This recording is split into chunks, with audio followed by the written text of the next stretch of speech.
Jonathan, Jonathan, welcome. Jonathan, welcome. Good morning or good afternoon, Aziz. How are you doing? Thank you, President ESUP. Welcome to you to our meeting. Thank you. And Majid, we can commence or we can have a chat a little bit. Let me greet Miftah. Miftah. Assalamu alaikum. Assam, how are you? Welcome. Finally, we made it and we have you with us. So it's a pleasure. And Majid Aziz was in, where are you? I'm here. No, I'm looking at Miftah. I'm here. Miftah is Yeah, here. but I can see from the screen, I'm looking so that I can click on you. Zara screen pe Miftah ko le aao na. Maqsood. There he is. Miftah. So, you know, Majid was in Multan and the PI flight got cancelled. And when Yusuf Raza Gilani came to know that he has to go to Karachi to listen to Miftah, Yusuf Raza Gilani gave him own aircraft, Majid, to fly to Karachi.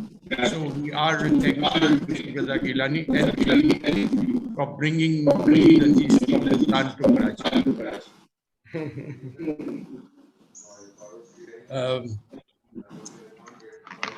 So you are in Karachi or Islamabad? Me in Islamabad. Islamabad, that's okay. We have about 20 people already.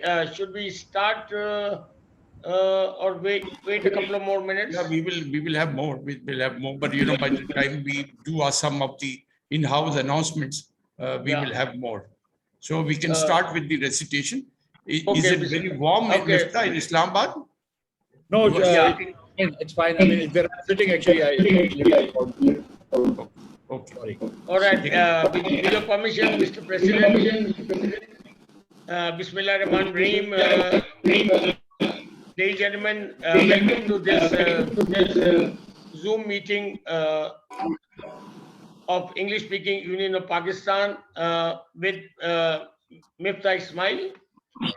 At the outset, before we begin the program, I will start off with the recitation of the Holy Quran. A'udhu billahi minash shaitanir rajim. Bismillahir rahmanir rahim. Qul huwallahu ahad.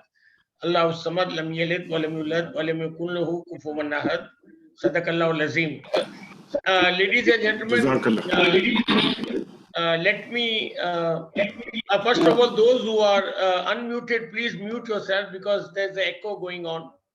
And you know, we have invited our National Executive Council unanimously decided to invite Miftah Ismail, but he is here in his capacity as an industrialist, as an economist, a former federal minister of finance, member of the industrial and business community. And since we are a non-political body, we avoid anyone to speak. You know, in the front, we tell them out in the front that, you know, we would like to talk about other matters rather than internal national politics. So that is one of the sort of a conditions that we have in a way imposed on Miftah Ismail, whom I know, I mean, many is my younger brother, the whole family, and is really progressed business-wise as well as in his other career. So without further ado, I would now request President to announce some house announcements and then welcome address and introduction of the chief guest and speaker, Mr. Miftah Ismail. Over to you, President. Thank you. Thank you. Thank you, Dr. Miftah. Welcome. And let's start today with one sad news that one of our life member, a senior journalist and a very known person, Salahuddin Haider. He was a life member. He has served as information minister also. He passed away, and this is a big loss to us. He used to cover and attend each and every ESUP meeting, and we pray to God to rest the departed soul in peace and give him place in Jannat. And at the same time, his spouse Maimuna, who used to come with him always, is still recovering in the hospital, and we pray for her early recovery also. Now, two important announcements are that this year also the debate competition, international debate competition, like last year, will be on Zoom. An official announcement to this extent has not been made, but I just wanted our members who are preparing for this to know that it may not be possible in have personal in London, and we will have to manage it on Zoom. Yesterday, I had the privilege of having a Zoom call with the chairman of English Speaking Union, Miles Young. And I was surprised that Miles Young has been on several diplomatic assignments to Pakistan. He knows the whole country, and his last visit was just 2 years and 3 months back. So he is looking forward anxiously to coming and meeting all of us as soon as the flights resume. Today, the flights have been opened up for the UK has made UAE amber, they have made India amber, but we are still in red. So we have to become amber in order to go to UK. So this was, I'll just narrate a few points I had discussed with Chairman Miles Young. One was the press release issued after signing of the MOU with Queen's Mary University. Yesterday, I mentioned this to the British Deputy High Commissioner, and he said that he is following our news items, and he is very thrilled. At the same time, the High Commissioner of UK to Pakistan, Sir Turner, has sent a congratulation to us for signing this MOU. I have received several emails from our members, and I've requested Secretary General to put this on the agenda of the next meeting so that we can form a committee as to how we can leverage best from this relationship we have established with Queen Mary University, one of the oldest university of UK. Very soon we would be launching our Odyssey app, and we are going to have a meeting this week to work out the rollout, and Sunena is managing that. The International Council meeting, as I had earlier mentioned, we had proposed that it should be in Pakistan. Now on that, I was told that it may not be possible, but they have guaranteed us that 2022, it will be in Pakistan. My proposal was that in 2021, we can have something dual, if possible, that we have some people who can come from the region here and the others could join on Zoom. So this was on the International Council meeting. The last one we had in person was in St. Petersburg, and last year we had on Zoom in London. International Public Speaking Competition, I've spoken to you. Now, there was a Duke of Edinburgh award scheme launched in 1987, for which Duke of Edinburgh visited. I have asked our Secretary General to give me more details of this so that we can revive it. We saw some pictures but unfortunately, all the people who are in the pictures, including Hakim Saeed and Qasim Dada, are not around anymore. So we would like to revive the Duke of Edinburgh Scholarship Award Scheme of Pakistan. The chairman said that we should do more cooperation with British Council and Oxford Press. I've made a note of that. Then we want to expand our debate competition by adding the poetry competition, spelling bee competition. This would be possible with the Oracy app. I mentioned to the chairman that the 60th anniversary book is under printing. As a matter of fact, it has been printed and the cover was about to be printed and we went into the lockdown.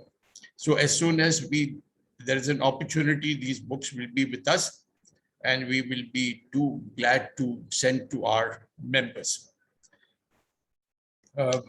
We agreed to continue our interaction in future and also to meet up personally as soon as possible.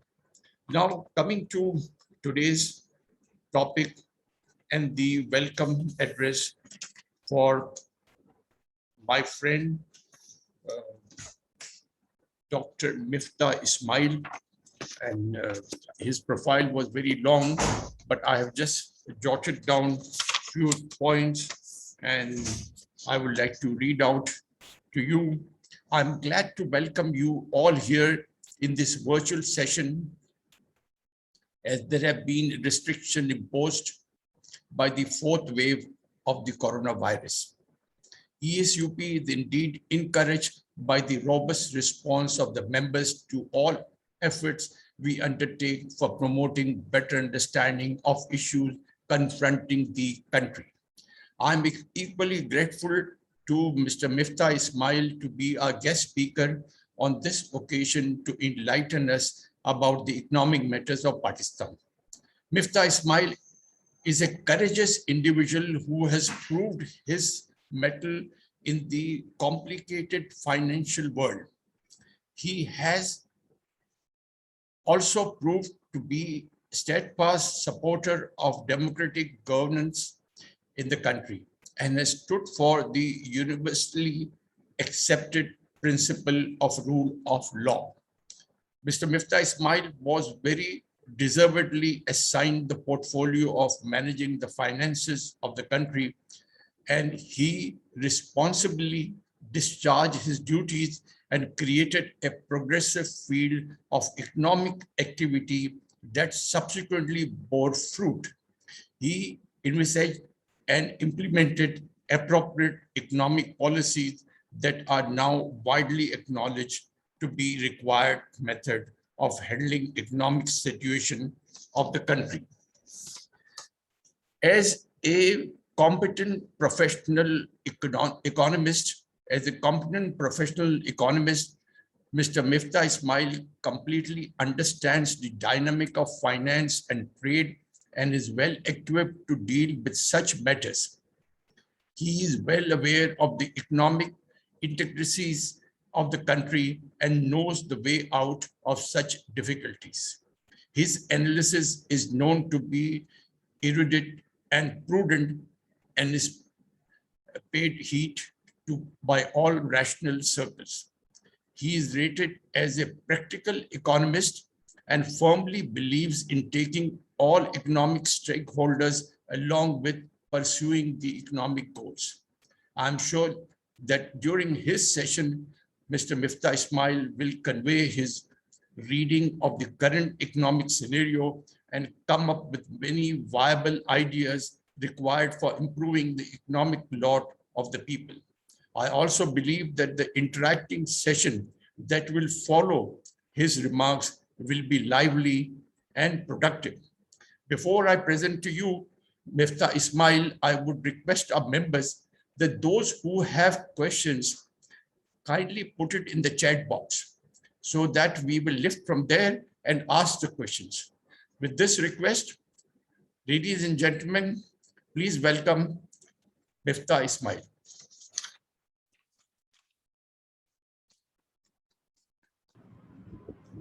Thank you very much, Aziz Bhai. Thank you. Very kind of you for a very generous introduction. And I'm very happy to be here amongst a lot of friends. And I wish to talk, and I will talk about how to achieve sustainable economic growth in Pakistan. Let me first, with all humility, admit that I really don't know how to achieve that. I wish I did. I wish I did know how to achieve sustainable economic growth in Pakistan. But I will talk about a few factors that I think are important, but there is not going to be any well-rounded theory that I can present to you about what it is that Pakistan needs to do to achieve sustainable economic growth. Uh, I just want to give you a few statistics. In 1990, Pakistan used to export 0.18% of total world's export. That is to say that we were exporting 18% of 1% of the world's exports. So if the world were exporting 1 crore rupees worth of goods, we were exporting 18,000 rupees worth of goods. Is that good or bad? If you want to think, then think this, that if you compare two individuals, one with a monthly income of 1 crore and one with a monthly income of 18,000 rupees a month, you can see the difference in their standards. So Pakistan in 1990 was exporting 0.18% of world's export. And India at that time was exporting 1.4% of world exports. So India was exporting 140% of 1%, and we were exporting 18% of 1%. In 2020, I think, or is it I think 2020, Pakistan's share of export had fallen to 0.12%. So we had gone down from 18% of 1% to 12% of 1% of world's exports, whereas India had progressed from 1.4% of world's export to 2% of world exports. So they had increased their share to 2%, and we had decreased our share to about the eighth of 1%. And given that Pakistan, I think is the seventh largest country, of course, that's a very, very low performance. Dr. Ishrat Hussain is sometimes fond of telling you that in 1950s, our share of world export was more than Korea's share of world's exports. It was also, even in 1990, about the same or slightly more than Vietnam's share of world's exports. So the one thing I want to just leave here and then talk about something else and then come back to it in a bit is that Pakistan is not, by any stretch of imagination, an export competitive country. We don't really export a lot of goods to the world, whether it's agricultural commodities, whether it's industrial goods or mines and mineral products, we just don't export so much. Second thing that I want to, fact that I want to present right now is that about half of our workforce is employed in agriculture, and yet they only produce about 21% of our gross national product or gross domestic product. Or to make it simple, 50% of our workforce only bring in 20% of our income. So our farmers normally are not competitive even as compared to industry or service sector. Ours is a very labor-intensive farming, and our farm output, whether it's of wheat, cotton, even rice, milk, etc., is less than our competitive countries, India, China, etc. For instance, India, I think, produces about 30 or 40% more cotton per hectare. China produces even more cotton per hectare, and same with wheat, and same with a lot of other agricultural commodities. Even our cows, the Sahiwal brand of cows, which is a very hearty brand, and it's a very hearty, cow,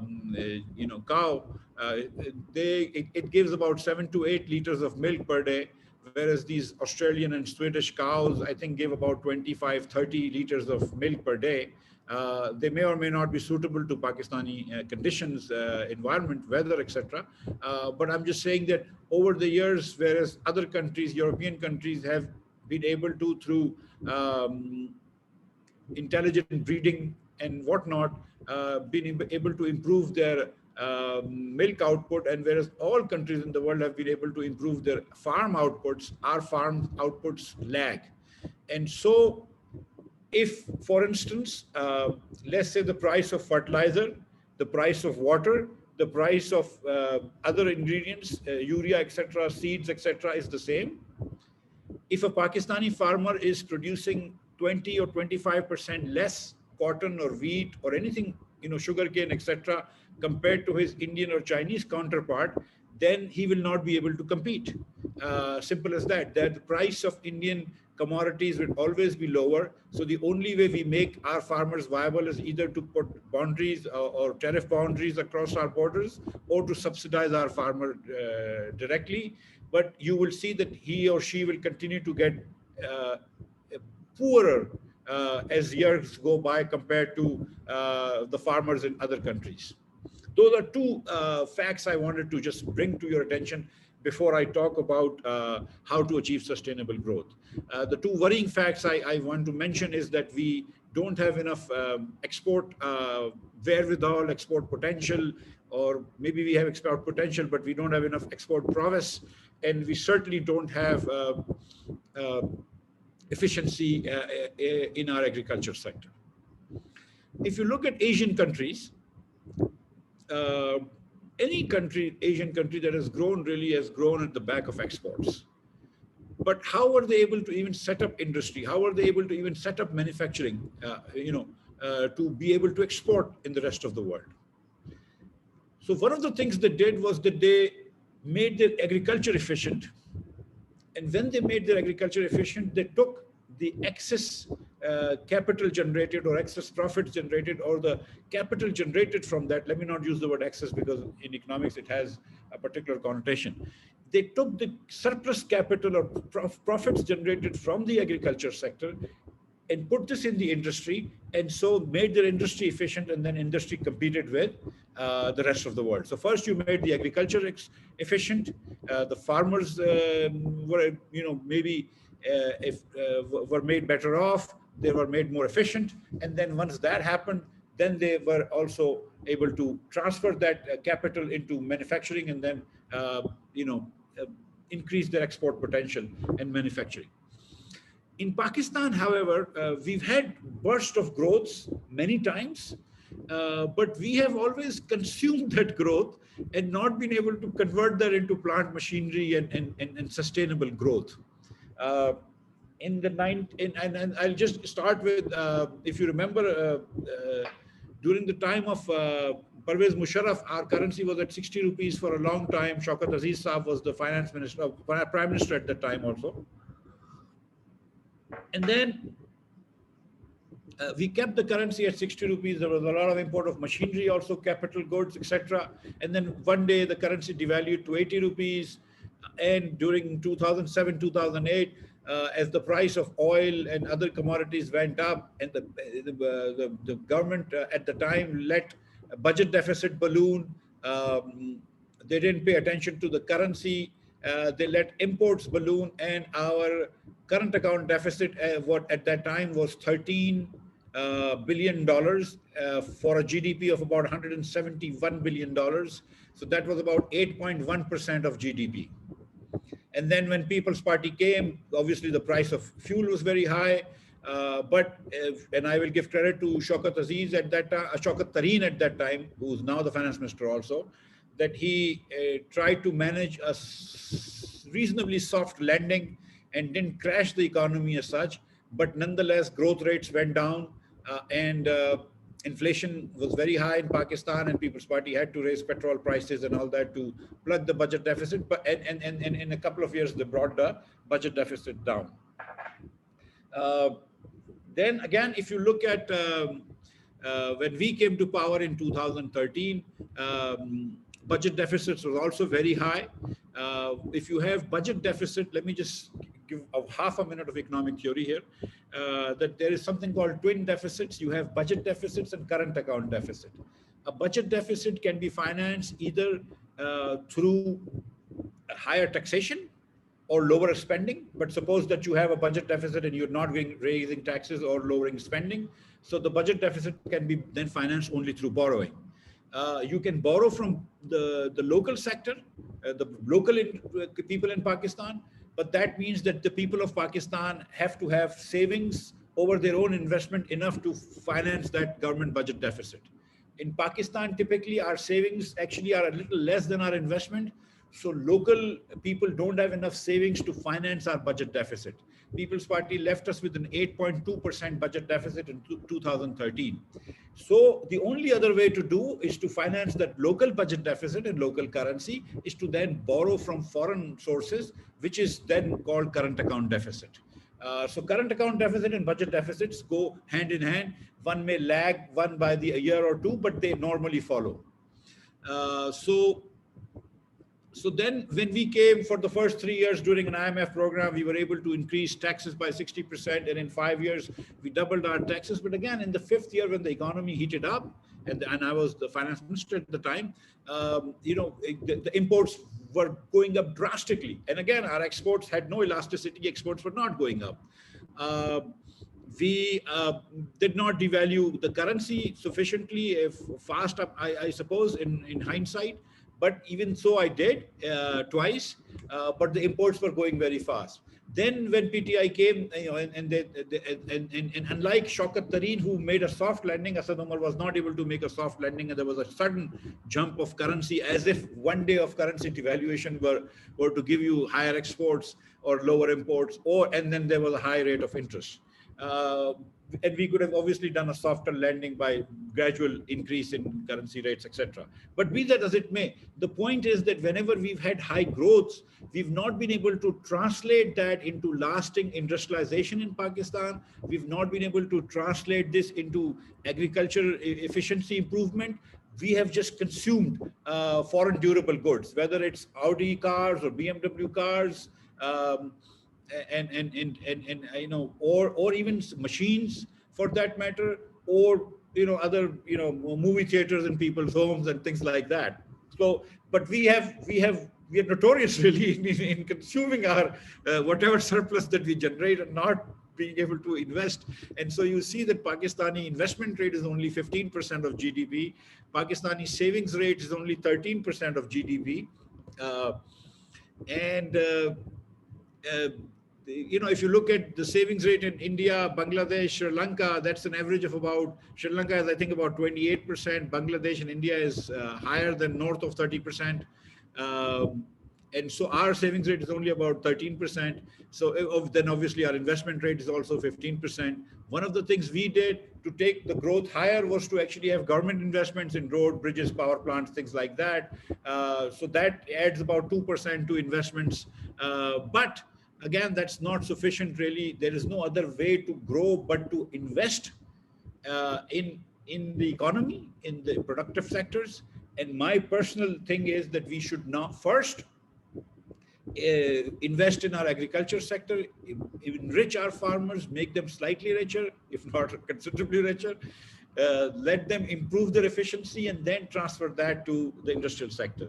I don't know how much time I have, but I have a couple of other points I want to make, and then if I can stop if you want. I want to talk about why Pakistan has not been able to export. And Pakistan has not been able to export because our export sector is not competitive.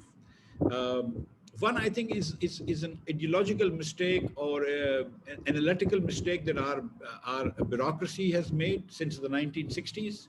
And when the governments change, that policy really doesn't change. And that is that we have an import substitution mindset and an import substitution policy when it comes to industry, and we're not into export promotion. Now, these are two different theories, two different perspectives in economics, and we have seen time and time again that in Asian countries, whenever they have grown, they have pursued the policies of export promotion more so than import substitution. So so which means that we should be okay and we should be happy to have stitching machines and sewing machines, and young ladies and young men working on stitching machines and sewing jeans and t-shirts for the rest of the world and exporting that, and not always go after these sexy large scale projects like big refineries and big projects which are sustained by a lot of government barriers and which end up with a lot of rent seeking. So those rent seeking that goes on by our large scale industry, and there is this thing in economics about infant industry getting some breaks, some tariff barriers, 5%, 10% in the few years when they come into production, to let them compete against big countries, big industries, older established industries. In Pakistan, that infant industry concept never dies. You can have industries which are 30, 40, 50 years behind in production, and you still give them barriers. The best example is, I think ICI wanted to set up a fiber plant in Pakistan after Mukesh Ambani's father, I think Dhirubhai Ambani, set up a polyester plant in India. And the government of Pakistan took the feasibility from ISI, said no to ISI, and set up this national fiber, which never made money and I think made very little fiber. But then when ICI came into fiber production, it got such huge concessions from the government that the government will give that tariff barriers for 10, 15 years, that you killed really either potential competitors and you also killed downstream industry. And better would have been to not listen to all that conditions from ISI, but should have given them permission when they'd asked. So industrial policy in Pakistan oftentimes leads to very perverse results. Not that anybody wants that. The bureaucracy that wants to do this really wants to help people out and help the industry grow. But the concept of import substitution really is an outdated concept, and we should go towards export expansion and export promotion. But then again, sewing machines are not quite as sexy and not quite as impressive as large scale polyester plants and large scale polypropylene plants and refineries and things like that. So we end up in this. Look at Bangladesh. Bangladesh exports a lot of garments, low tech, very low capital, just stitching machines, and a lot of women who are willing to stitch. Bangladesh also has this advantage over Pakistan that the labor supply includes a lot of women, whereas Pakistani women, for whatever social, cultural reasons, are not willing to work outside the home so much. In Bangladesh, you see a lot of women participating in labor force, and perhaps out of economic necessity, they are therefore able to work at a lower wage, and therefore Bangladesh then turns out to become more efficient, although clearly they're not substantially more educated than Pakistan. Now they are 2 years more educated than an average Bangladeshi. Now is 2 years more educated than an average Pakistani. He will or she will also live, I think, 3 years on average more than an average Pakistani. But there is not significant difference in training. There is not significant difference in investment per worker. But nonetheless, they are more productive because their salaries are normally lower. So that's one reason for our failure to export more. Another reason for our failure to export more is the fact that Pakistani industry is not competitive. If you look at land prices in Pakistan, they're mind-boggling. Majid Aziz Saab, I think, has a factory in sight and knows this better than I do.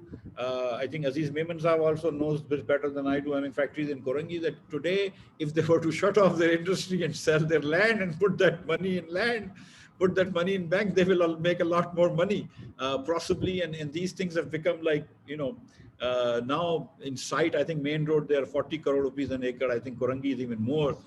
I don't know why we don't have more industrial parks. Half of our industry, even inside Korangi and Elandi, etc., very expensive areas, are shut down because of litigation.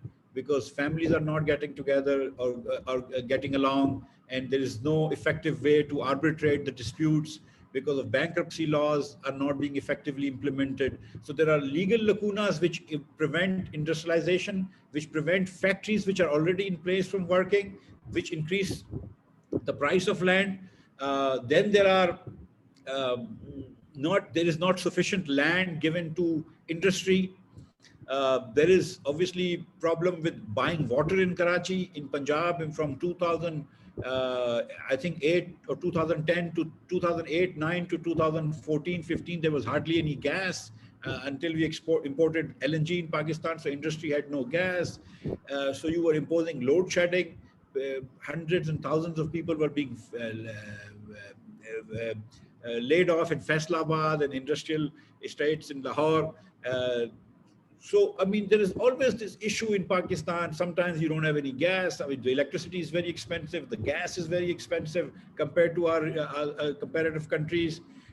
We also have our industry subsidize poor people's gas. We also have an industry subsidize poor people's electricity. Nobody's saying that you shouldn't subsidize poor people's electricity, but the fact is that you are imposing that burden only on the industrialist and few very rich households, and so that makes industry uncompetitive. So those are things that we need to think about. Our energy policy is also not very well thought out. If you think about this, in every household, in urban areas anyway, we take an electricity wire and a gas pipe. Now, if we had priced them correctly, according to some BTU measures, we could have either just given them a gas pipe and they could have made their own electricity, or more efficiently, we could have just given them an electricity wire and then have to give them gas, and we could have given gas only to the industry. But we've not really thought out those things. And so now we are doubling the infrastructure, which cost hundreds and hundreds of billions of rupees. And then we make these errors in pricing so that people are always arbitraging. So sometimes industries will go towards electricity, other times they will go towards natural gas, sometimes they will go towards furnace oil. So a lot of stuff is happening. And you know, all of you know that Pakistani industrialists have the utility cost higher than I think almost anywhere in this region. So our industry is not competitive, and our policy is not correct. I think that's the issue with our exports. Why is our agriculture not efficient? Just to give you another example, we import more than $2 billion worth of edible oil. We used to grow soybean at one point. We don't in any substantial way. We import more than $1 billion worth of chickpeas and lentils in Pakistan, from Ethiopia to Australia to Canada. And we used to grow a little bit more, not anymore, because we used to give a very high price for wheat, so that wheat was such a high price that wheat basically got rid of all the other crops, including cotton. Then you have sugarcane coming up. You have water is not priced right. And then 2 years ago, or last year, when I was in the guest of the government of Pakistan free room and board at Adiala, I read a book by one French economist and one Indian economist, Abhijit Banerjee and Duflo. Both of them won the Nobel Prize in economics, and they had written a book called Poor Economics. And they said that how poor people who are in abject poverty decide, and they decide things differently than how other people decide, because their boundary conditions of poverty are so abject. And at the same time, there was a police guard in my barracks where they kept me, and his parents owned 6 acres of land near Faisalabad, and they had not grown anything there. And the reason they had not grown anything is that they had no seed money. So and obviously this was a very economically good decision to grow. I mean, it's a no-brainer that you have 6 acres of land, you have water, you just put seeds and you get crops. But they had no money, and so it was whether you have dinner or rations next week, or you have crop in 3 months, the people go for food next week. What happened was that sometimes we impoverish our farmers so much by increasing prices of tube well, electricity, increasing fertilizer prices and things like that, that they don't even have the small amounts of money needed to grow small crops. Not, I mean, the large scale farmers have money, but if you have 2 acres, 5 acres, 6 acre land, and you grow cucumbers or lettuce and stuff like that, you don't even have money to do that. That brings the production down by a little bit, but because the demand is so inelastic, the prices are prices go up quite a bit. So we really need to pay attention to our exports and to agriculture, and only if we did this, then we would grow. Last, I want to make one last point, if I may, that Japan is richer than Pakistan, not because it has more natural resources or not because it has cleverer, it may, but it doesn't necessarily have cleverer policymakers and cleverer entrepreneurs and farmers and all that. Japan is richer than us because it's highly productive workforce, and its highly productive workforce is because of the education that it has. And education, through education you have innovation. America, an example of an incredibly innovative society and a very highly educated society and innovative society. So when I talk about these things about economic policy, about export policy, and I talk about agriculture, those are small things that we can do. But the larger point of educating our population and somehow also controlling the growth of population, those things are absolutely valid. So we can do a few percentage higher exports if we take the policy right. We can do a few percentage higher agricultural productivity if we did the few things right. But if you really want to move to the next level, then you have to educate your population. That we've not been able to do. But if you look at Japan in the 50s and 60s, it grew by 10% for 20 years and quadrupled its per capita GDP. Korea did this in 80s and 90s, 70s and 80s. China did this in 90s and the first decade of this century. And now India and Bangladesh, maybe at 7% are doing it. We're still at, the government says we grew by 3.96% and we're celebrating that. So, I mean, in a country where the population is 2.4%, when Pakistan and Bangladesh separated in 71, we had fewer people in West Pakistan than there were in West Pakistan. And today, Bangladesh's population is about 15 crores, 140 to 150 million, and Pakistani population is 22.8 crores or 228 million. So those things, education, controlling of population, those are obviously significant factors. But I was just talking about small things that you can do in short run about agriculture and about exports to improve our economic growth rate. I think I'll stop there. I don't know whether I have more time, but I think I'll stop there and then take your questions. Thank you very much for giving me a chance to talk to you. Thank you, Miftah. Appreciate that. That we have some people asking questions. Mr. President, our president will moderate, and I will read the questions, and then you can answer them accordingly. So, Mr. President, over to you. Yeah, thank you. Thank you, Miftah. Wonderful speech. I tell you that we have just not from Pakistan, but our members from abroad also there. Our English-speaking union president is listening to you from Chile, South America, Jonathan, and we have one of our member professor from Saudi Arabia listening to you. So we will request them for a question also. But before we go to question answers, I've got two messages. One was about our 60th anniversary, and I've got a message from Afsha Lalani, who is taking care of the publishing and printing and the writing of this book. She says that the printer has assured her that it will be delivered in the coming week. So this is a good news. And we just spoke of the Duke of Edinburgh Trust in Pakistan. So our member and our advisor, Tariq Rangoonwala, has sent a message to me that Duke of Edinburgh Foundation Trust was established as a trust in 1987 and is operating nationally.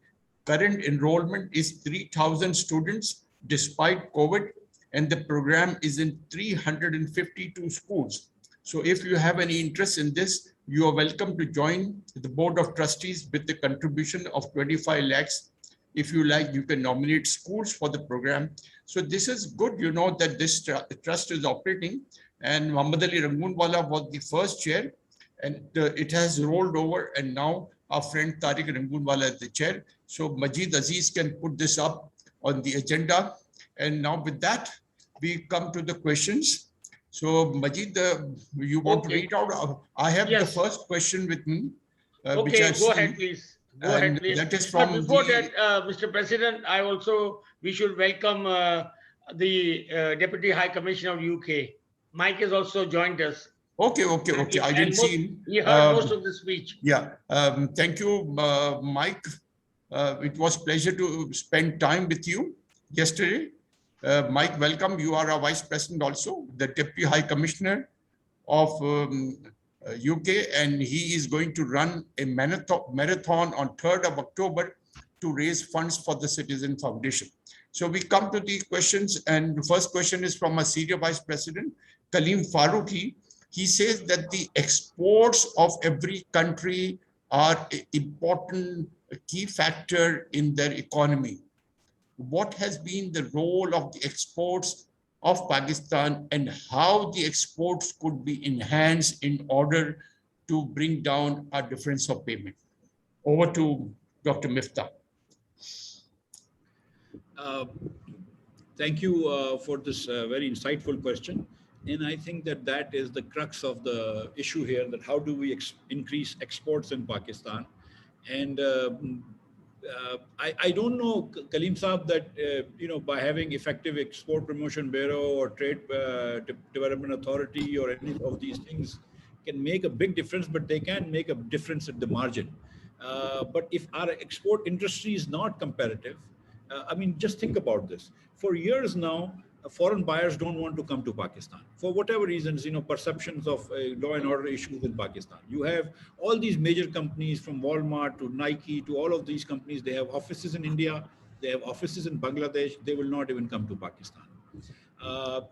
How do you expect our exporters to even sell in under these environments? And I mean, you have to, in a way, really salute these guys who do this. I will give you an example from my own industry. In 1992, 93, we had American buyers come to Pakistan. We had Australian buyers come to Pakistan for buying confectionery. And I used to export 25% of my company's volume, 20% by revenue. After year 2000, really, we have insignificant exports. Some exports to Afghanistan. Outside of that, we do halal marshmallows and halal jellies to ethnic stores. But otherwise, seriously, we are not competitive. We will give a price for a pound of candy in America, and they would think that we are giving a price for a kilo. Colombia, Brazil, other countries, they have cheaper sugar and all those things. So really, but as a nation, have we decided that we want to promote exports? No, we have not. Like I said, there is this issue of policy of export promotion versus import substitution, but the seriousness with which you promote exports, that has not happened in Pakistan. But I think that there is no way we grow without the two things that I mentioned: agriculture reforms and increase in exports. Thank you. Aziz, the next question from Salim Zamindar, if you read that. Or you want me to read it? We have a question from Rabia Hassan. Second question. But first is from Mr. President. Salim had asked the first question. Salim Zamindar. Salim Zamindar was two political questions, so I did not. No. His first question was, what's the way out and way forward regarding the ever-growing circular debt problem? Go ahead. It seems like it will only get worse as the CPEC power projects come online and the government is unable. Okay. Go ahead. Miftah? Okay, thank you. Aziz Bhai and Majid Bhai, if you allow me, I've seen his second question about the NA 249. I don't want to answer a political answer. I will not answer, but I want to tell you a little bit about that area so that we understand as well of Pakistanis what happens in areas of Karachi. Okay. Under this constituency 249, there were two provincial constituencies, 115 and 116. 115 is Baldia, Saidabad, areas that where, you see a lot of your factory workers come from, Rashidabad, things like that, those are very poor areas, but not people with abject poverty, but they get no water. Very congested areas, broken roads, no water. They would get water once every 3 months, once every 2 months, where seriously, once every 3 months. And everybody buys water in Suzukis because the gullies are so narrow, the streets are so narrow that you have to, buy a small Suzuki, 700 rupees. Most people buy brackish water for cleaning households, showers and etc. Only a little bit of sweet water for drinking water. Very difficult. But nonetheless, if you go to a shop, you will see a lot of Candyland products and only Pakistani products because there are no imported products there. Okay, these are poor people, but really very difficult circumstances with no pani, with no water, and 7 hours of load shedding. 7 hours of load shedding. Then there is the other halka was other constituency was 116. That's Ittihad Town, Abidabad, Gulshan Ghazi. That's mostly populated by Pashtun and Hazarawals. And this is not poor. This is abject poverty. I mean, this is beyond abject poverty. I tell you that for somebody who's born and raised in Pakistan, in Karachi, and who's seen this, it was difficult for me to spend time in that area in campaign. And if you go to these shops, they would not even have Candyland products. They would be selling 1 rupee, 1 rupee papad. There would be no lights in the shop. There would be no shampoos. There would be no soaps. I mean, the poverty that these people live, and then there is no water. And then these people had no ability to even buy water. So really, 15 miles from your homes and my homes, there are people, Pakistanis, my fellow citizen, your fellow citizen, who are living in such conditions that we need to really think about our priorities. So that was that. This is not, I think, hopefully it's not a political answer. No, thank you. So that is my learning. I sort of got seriously half depressed by going to Baldia. Baldia was still okay, but going to Ittihad Town. I mean, I've never seen such hills, such bad roads in Pakistan. The other question Salim Zamidar asked is about circular debt. And he says it seems like it will only get worse as CPEC power projects come online and GOP is unable to pay them. Actually, all CPEC power projects have come online to the best of my knowledge. And it turns out that the cheapest electricity in Pakistan today is made by the coal power plants set up in Sahiwal, Karachi, Port Qasim, and in Hub. And in fact, the Hub CEO has now been hired as a special assistant, and I think he's a wonderful professional, and he will do, inshallah, a good job, Khalid Mansoor. Secondly, then we set up these LNG plants in Bikki, Baloki, Haveli, Bahadur Shah. They're owned by the government of Pakistan. So the government pays to itself. And those also produce the cheapest gas electricity in not just in Pakistan, but in the world. And we have said, because PTI says that, somehow these are expensive power plants, that we have said that show us one plant which is cheaper. And I think that if you read newspapers these days about LNG and all that, you actually know that what we were talking about, I think, has turned out to be true. So circular debt problem is in Pakistan is because of 2-3 things. Number one, because of transmission and distribution rates. Pakistani system loses about 18 to 19% of electricity during transmission and distribution, whereas NEPRA only allows you 12%. So that 7% difference of electricity that you lose gets added to the circular debt. Similarly, NEPRA says that you should be able to collect 100% of bills, so that if you bill a consumer today, you should be able to get bills from him, otherwise you cut his electricity. It turns out that our system only generates or gets about 88-89% of the bills, so that 11% of people, institution mostly, who get electricity and bill don't pay that bills and are not, their electricity is not cut off. So that also adds to circular debt. Then obviously there are issues with merit orders and all that stuff, but that's get too complicated and I don't really want to go into that. So thank you for the question, but. Aziz, you asked, Rabia Hassan had a question. Rabia Hassan has got 2 questions. One is, how are the exports of Central Asian countries doing? And the second question is that the Chinese Council General has said 5,000 industries will be put up in Gwadar. Do you think they would be put up? And there was a remark by our life member, Rauf Tabani, on it, that the Chinese say that the shareholding of the Pakistani partners would be between 0 to 10%. Over to you. Thank you. I don't really know seriously how do you increase exports to Central Asia. The freight to Central Asia is prohibitive. If you you have to, I think, sell to Odessa in sea freight and then inland transportation. The other route is through Afghanistan, which I think is in some difficulty right now. So Central Asia is a very small market. I mean, it's a lovely place, but it's a very small market. And I think that we would, as a nation, I mean, it's lovely to export there, but and I think we should, the non-traditional markets that we should be concentrating should be East and West Africa and South Africa, East Africa especially, but because the freights are also lower. We don't export enough. I mean, I think our exports to China has gone up, but we don't export enough to Asian countries. We ignore this. Outside of Europe and North America, and North America also only Canada and US, we don't really think about exporting to the Latin America, South America, Africa. So those are the markets that I would pay greater attention to. But you know, it would be good to export to Central Asia also, but I don't know if this is a big enough market.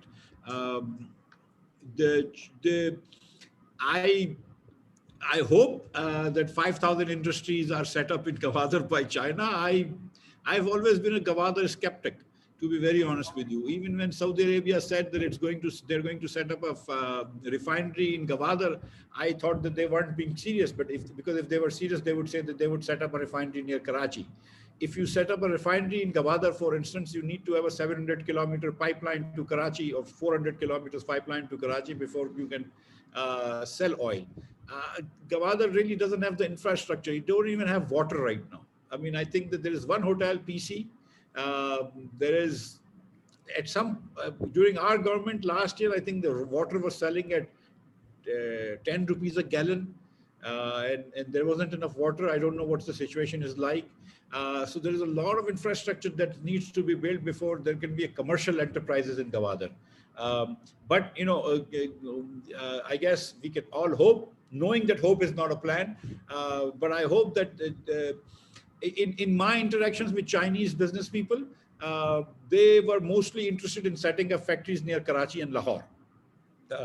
Because you want to have access to infrastructure, markets and things like that, ports, etc. But I don't know. I'm not terribly bullish on Gwadar as of right now. Finally, the question about whether you want to give some restrictions on Chinese, whether they want to have 100% ownership or 90% ownership. Really, for a country that gets about $1.5 billion of foreign investment, we should be completely quiet and let foreigners invest in whatever way they want. And if they want to own 100% of the company, that's perfectly okay. Aziz? The next question, you know, is from our member, Dr. Shaista Effendi. Majid, what is the question of Shaista Effendi? Shaista, because Mike also came up with one or two questions. Oh, that will come to next. Shaista. Great to meet and listen to Mr. Miftah Ismail. Why have we not yet a long-term sustainable plan in all the areas in which you spoke with an in-depth knowledge? Thank you. Thank you, Dr. Saba, for this, I think, a very important question. In Pakistan, the government is mostly about firefighting. I was finance minister for a very short period of time, but seriously, it's always firefighting. Something happens today, the most thing that you dread as a finance minister is Prime Minister calling you to meet with Chairman PIA, because you know that he's going to ask for another 2 billion rupees subsidy for something, or 4 billion rupees. Every morning you go to the Prime Minister's office because you're called for a meeting because somebody wants another 2 billion rupees for this or 2 billion rupees for that, and somebody wants a tax concession, somebody wants this. So half of the time it's firefighting. So it's very difficult to think through these policies. And like I said, that there is some issues about priorities or understanding. I mean, as a free market believer in free market economics, think that export promotion is a better policy. A lot of my colleagues in the bureaucracy think that import substitution is a better policy. And it takes a long time to gestate policies in Pakistan. It took us 3 years to write the auto policy and the automobile policy. And there the key insight was that we wanted to give a lot of concessions, but not to the existing players, which they thought was unfair to them, and perhaps it was. But what my point of view was that if I give new guys opportunities, and then we had Mancha and Muhammad Ali Tappa enter the market, then you will expand the market, and that's happened. And so Toyota is also selling a lot of cars, but you also see a lot of Kias now and Hyundai, and hopefully more car companies will come. And this government can now improve that policy and build on this policy, because that policy is expired after 5 years. But I think that one of the things that we do, and perhaps we can be guilty of this, is that we have not paid enough attention to agriculture. That agricultural issues are always seen as subsidies. Even as I, as a finance minister, would be sort of varying. Ab iska export ki subsidy deni hai, ab isko deni hai subsidy. You're as a finance minister, you're thinking differently. You're trying to just sit on cash, the little cash that you have, and not. But agriculture policy is something that I think we really need to improve in order to improve our economy long term. They will not give you results in 1 or 2 years, but that's something we need to do. But the industrialists, especially APTMA and the textile lobby, they have a very large voice. They can take ads in Dawn and News and Tribune. The farmers, they also have a big lobby, but they don't have the voice that the industrialists do.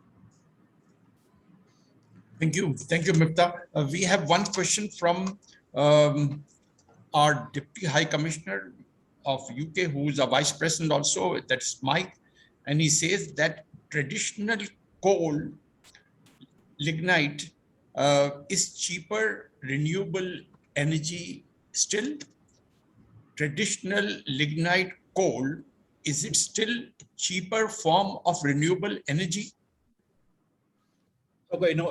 I think I got the question. Is it cheaper than renewables? Mike, these costs keep changing. As of today, I think the solar electricity you can generate for about 3 cents. I mean, I'm talking about grid scale solar, and wind also, I think, less than 5 cents. I think given our policy right now, it's costing us more than 5 cents to extract coal. But if with the similar mine, with one mine, if you just stay with one mine and then you set up, I think maybe 1,500 megawatts or 2,000 megawatts of power, and you extract a lot of coal from that, then perhaps you can go below 5 cents, maybe below 3-4 cents. But at this point, I think solar really is cheaper. Renewable is cheaper, and you're right. I think, which is where you're hinting, that if the variable cost of thermal energy is more expensive than renewable energy, then what is the point of thermal energy at all? Then shouldn't you just go to renewables? The only issue with that is that the grids are not stable with only renewable energies. Solar, for instance, if you store solar, then it becomes very expensive. If you store wind power, then it becomes very expensive. So wind is only at night. Solar is only at night, only during the day. Wind is only during the summer. If we somehow coordinate with hydel plants, so that dams release water at night, and then we generate electricity, and then you have solar during the day, then you could do a combination, also have grid stability. If I remember correctly, USA did a study in 2016, and they said that we can only add about 10% renewables to our electricity, because there is more shocks or jumps in the system, and the frequency of electricity, fluctuates a lot more with renewable power. But the point is absolutely well taken, that as renewables become cheaper, thermals really at some point will become white elephants and will become economically unviable. Jonathan has a question, Aziz. Majid, we have on the subject of energy, there is one more question, and that is from the English-speaking Union President Jonathan. And he says that what is Pakistan doing regarding promoting green energy and the enormous opportunities for alternatives? Thank you. I'm especially happy that I have a question from Chile. So, thank you, Jonathan. I want to start with that. Pakistan has a very, very small carbon footprint. Before 2017, I think we had zero grid connected coal power. Now we have about 20, I think we less than 4,000 megawatts of coal energy.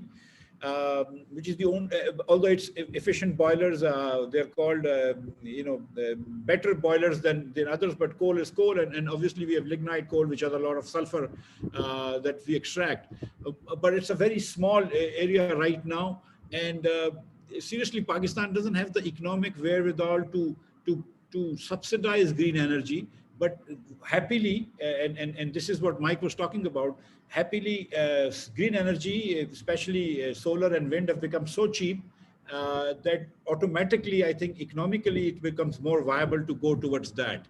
And I think that even if the dam that we are doing, the Amir Basha Dam, for instance, it's a renewable project, even that, it makes sense as a water storage dam, but it makes no sense now as a power producing dam. And from now onwards, no power plant, thermal power plant, whether of gas or coal, makes sense. Given the relative prices and the way the prices have come down in the last 4 or 5 years, it absolutely makes no sense. And I think we will badly pay for it in the long term. And I want to just say on the climate change issue that Pakistan is really hurt by the climate change, and the flooding has increased. And because we have not been able to stop housing and farming in areas which routinely flood, next to rivers, so it economically is very hurtful to us when we have flooding. So we really need to pay attention to climate change. Dr. Miftah, our life member, Professor Sirajul Huda from Al Khubar, Saudi Arabia, had put up a simple question, but then later on he said that I want to withdraw the question, and please convey my highest regards to Dr. Miftah Ismail from Professor Sirajul Huda, Al Khubar, Saudi Arabia. Thank you so much, Professor Saab. I'm so happy to get greetings from the Holy Land. Majid, you see any other question? Yeah, our NEC member Farooq Afzal wants to know why any political government had never made long-term policies for R&D, export-oriented industrialization, and processing and export of agricultural products. It's an addition to what Miftah you were talking about. Farooq Saab, thank you for your question. You have used the word why any political government never made. Why is it you only restricted to political government? Has military government made these R&D policies and export orientalization and industrialization and stuff like that? I mean, no government has done that. So don't just blame political governments, really. Nobody's done that. Now, the question is, why have we all folded? It's everybody's country, so why have we all not done this? Seriously, I mean, look, for R&D, you need seriously good engineers, seriously good scientists. What science do we teach our children? How much, I mean, we've all had engineers coming out of NED and other places. What engineering do they know? Do they know the first three laws of Newtonian physics? So I mean, how do you do R&D? What innovation has come out of Pakistan in what areas? So I mean, we have to understand that we are a poor country. We have to understand that we are a country where half of our population cannot read a sentence or write a sentence. Yeah, I go. Okay. So we can only do so much. Okay.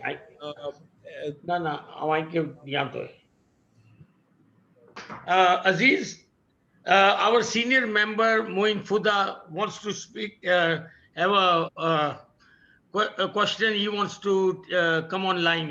If you agree. Objection that. Go ahead.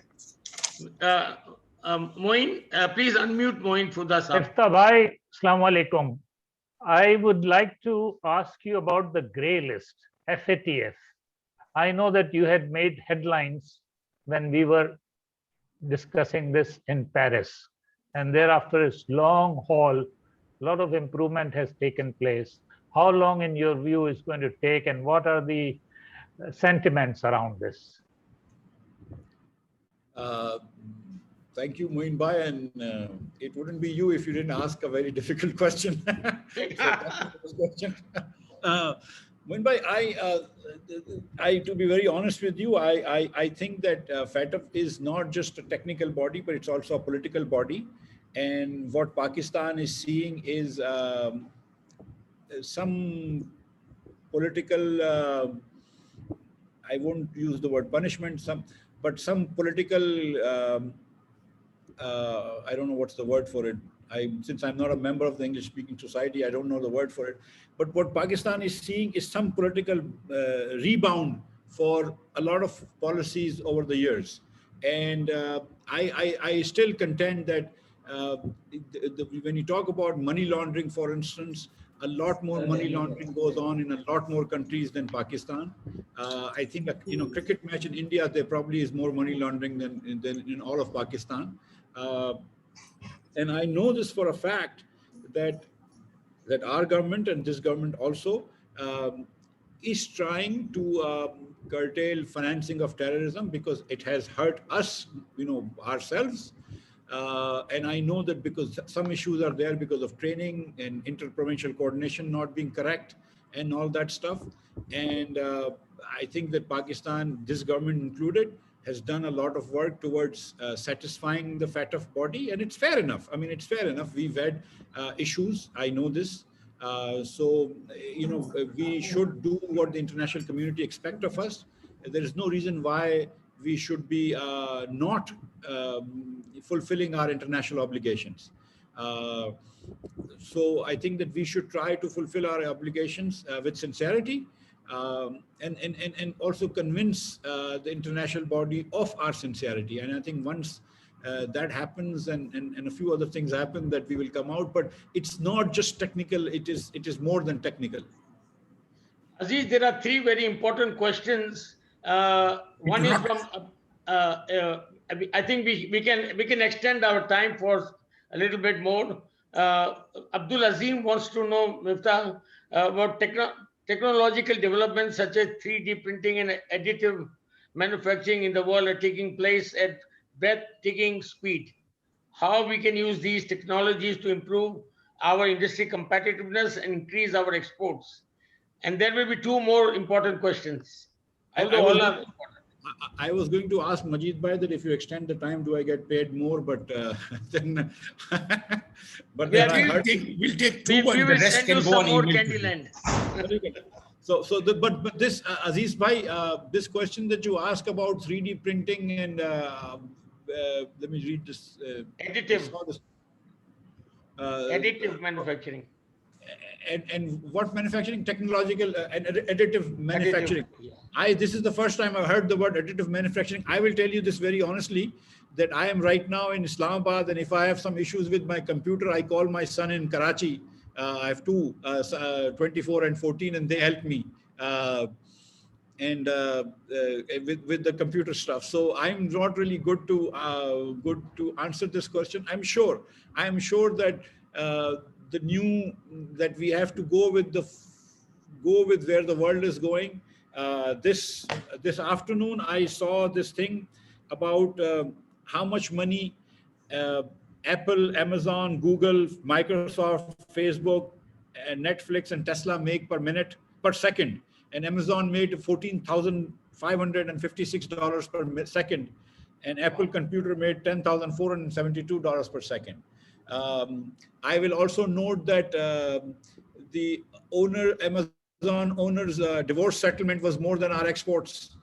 And I think that maybe Bill Gates' divorce settlement will be more than our imports. So we really have much to do in these areas that you talk about, but I am really unable to answer that. Sorry. Abdul Rauf Tabani wants, he is very much involved in the Pakistan-Russia trade and relations. He said it has improved a lot and all previous disputes have been settled, but why are no new businesses being promoted from both ends? वैसे तो this group of very impressive audience require humility from me and modesty, but being a politician, I have to be a little immodest. And I will then say that there was a long dispute with Russia that went on for like 20 years or so. And one person from the government of Pakistan finally solved it, and that was yours truly. So I want to take credit for solving that issue. Why is there not greater trade between Pakistan and Russia? Because there should be. I mean, seriously, Russia is willing to buy stuff from Pakistan, fruits, lots of stuff. Russia is under a lot of, from time to time, Russia goes through a lot of sanctions from the West.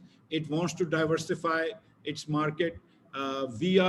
We've been talking about since 2015 with Russian entities for setting up a gas pipeline, LNG pipeline.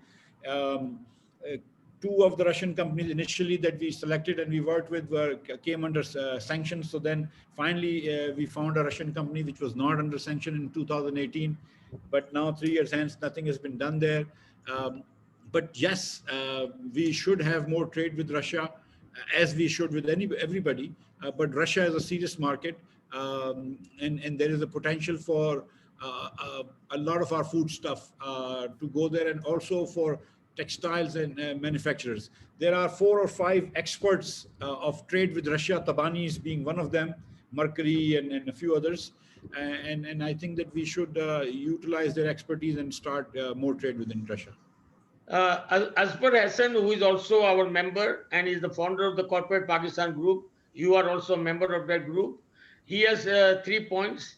One is regional trade possibilities in the next decade, actual utilization of technical exports, and third is China versus USA. Who is your preference?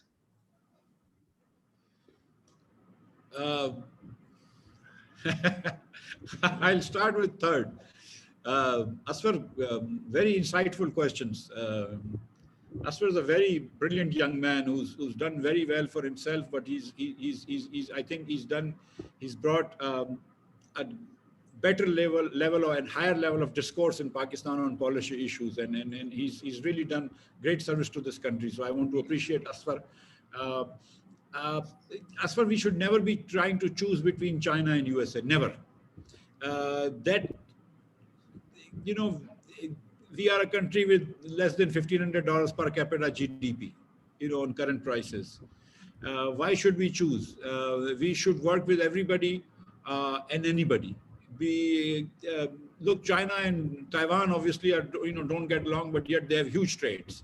China used to have huge trade with Hong Kong before 97. So why should we choose? And we have no reason to choose.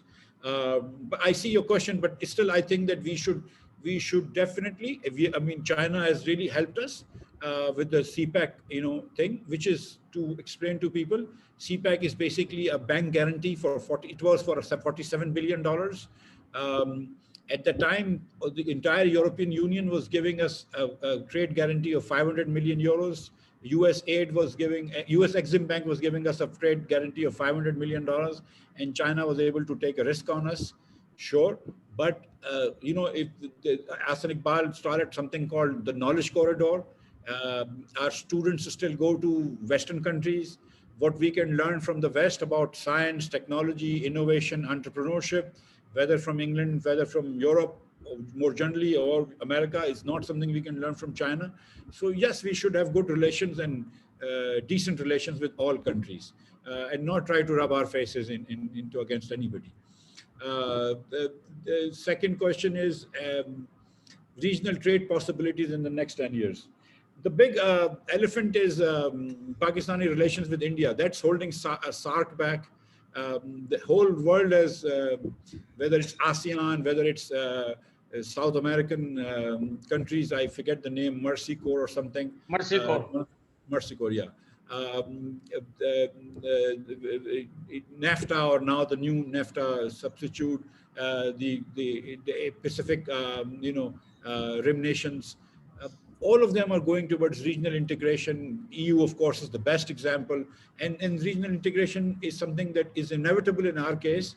But the big monkey in the monkey ranch is Pakistan relations with India, and I think that needs to normalize and before we can move on. Not clear to me that it will normalize while BJP is in power, but we'll see what happens. And then, but that's one. The other regional trade is with Central Asia that I think Rabia Saiba also talked about. Central Asia and Afghanistan and Iran. We have at this point, I think, greater difficulty in Afghanistan with trade. Let Afghanistan also settle. Let's say which way this is settled. And finally, you know, we talk a great deal about brotherly relations with Iran and all that, but we don't have such warm relations with Iran. You know, we are arm's length relationship with Iran, and you know, language is different and all that stuff. So I think the natural trading partners for Pakistan is still South Asia, but until and unless the issues with India, including the core issue of Kashmir, is settled, I don't see how that can go on a great deal. And again, I don't really know about tech exports to weigh in so much on that. Aziz. Thank you, Miftah. It was a very good session, a very good interactive question answer session. Now we will do some little bit deviation from a tradition. We normally request our Senior Vice President Kaleem Farooqi for a vote of thanks. But as we have our English-speaking union president, Jonathan, joining us for the first time, he looks after 104 ESUs all over the world. So I will take the privilege of requesting Jonathan, because he has listened to the whole speech of yours, he has followed it. So your vote of thanks come all the way from Chile to you, Dr. Miftah. Over to you, Jonathan. Dr. Miftah, thank you very much for a most enlightening review of trade and other policy issues in Pakistan and the world. I appreciate where you're coming from. I've been in Chile since the early 80s. I've watched Chile's growth since the late 70s with my dad. He was involved in the pension reform in the late 70s. And so I've been here seeing the enormous development and progress made by more open and dramatic changes in policies, which I'm sure you also followed, Dr. Miftah. So I would like to celebrate the insights you've shared with us today, and I believe there are many challenges. I'm focusing at the moment on new energy and efficiencies, and that's hence the reason for my questions earlier in your session. And I appreciate your responses, and I think there are so many opportunities in reducing costs, reducing imports of oil and gas and the like. So these are the area I was looking at in my comments. But I'd like to thank you very much, and also Vice President Assis in the English-speaking union. We do famous work, and I was thrilled that he managed to speak to Miles Young, our chairman of the ESU of the Commonwealth yesterday, and we have a big agenda to follow. But with that, I'd like to close and thanking you again, Dr. Miftah, for your words and sharing your wisdom. Thank you, Jonathan. Miftah, usually we present a memento to the chief guest and speaker, but being on Zoom. But let me assure you that your memento is there, and our next any event, special annual dinner or something, we would appreciate if you could join us, and we would be presenting you the memento for your records and archives also. And I just, because, today we sort of moved away from our tradition where the senior vice president also proposes a vote of thanks. But Mr. President, I would like to give just 1 minute to Kaleem for his remarks also in general remarks. Kaleem, over to you. Thank you, Majid Bhai. Thank you. Miftah Saab, I have been listening to him since he was looking after the Privatization Commission. Very good with facts and figures, the statistics that you come up with. And this is precisely, we heard you talking about the statistic. I don't know how you carry this in your computer, the percentages, the numbers that you have. Thank you very much for your time, Mr. Bhai. We look forward to your suggestions to the government here because you have the experience coming from a business class, an industrialist. It matters a lot to us. Most of us here are also involved with business. Majid Bhai, Aziz Bhai, they're all into business. And thank you very much for your time. And I hope to see you in Karachi when you are here next. Have a safe stay in Islamabad and come back. Thank you. And Miftah, it is very, very rare that we have a ESUP session that goes nearly 90 minutes, But, there are still many questions that we could ask you. So maybe we keep this in mind and invite you again. And maybe in that we will have more time for interactive session and talk about a lot of things besides the economy. So thank you on behalf of English Speaking Union of Pakistan, and I declare the meeting closed.